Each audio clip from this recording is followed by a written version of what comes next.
കണ്ണൂർ തളാപ്പിൽ ആൾതാമസമില്ലാത്ത വീട്ടിലെ കിണറ്റിൽ അജ്ഞാത മൃതദേഹം കണ്ടെത്തി. മൃതദേഹത്തിന് ഒരാഴ്ചയിലധികം പഴക്കമുണ്ട്. 40 വയസ്സിന് മുകളിൽ പ്രായമുള്ള പുരുഷനാണ് മരിച്ചത്.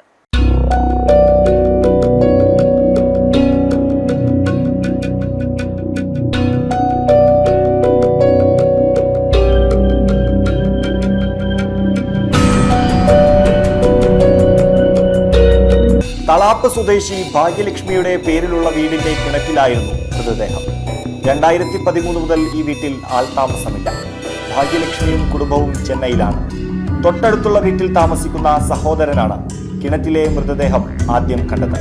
ഇന്ന് രാവിലെ അസഹനീയമായ ദുർഗന്ധം അനുഭവപ്പെട്ടതിനെ തുടർന്ന് നടത്തിയ പരിശോധനയിലാണ് കിണറ്റിൽ മൃതദേഹം കണ്ടത്. ഉടനെ കണ്ണൂർ ടൗൺ പോലീസിൽ വിവരമറിയിച്ചു.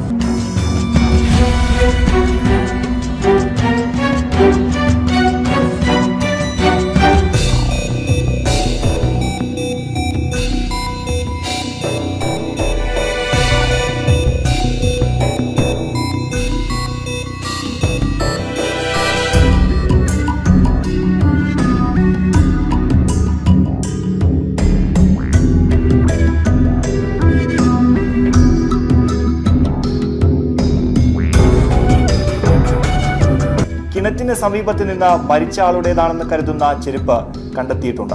പോലീസും ഫയർഫോഴ്സും ഏറെ പാടുപെട്ടാണ് മൃതദേഹം പുറത്തെടുത്തത്.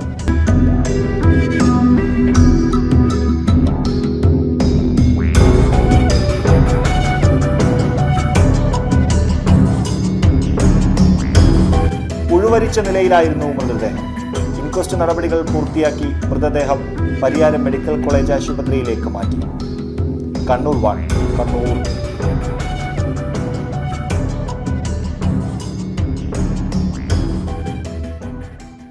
നൂതന ചികിത്സാ രീതി ഇനി ഏറ്റവും കുറഞ്ഞ ചിലവിൽ നിങ്ങൾക്ക് മുന്നിൽ അവതരിപ്പിക്കുന്നു Sreechand speciality hospital. Sreechand speciality hospital, SN പാർക്കിന് സമീപം, കണ്ണൂർ. കണ്ണൂരിനൊപ്പം ആരോഗ്യത്തിനൊപ്പം.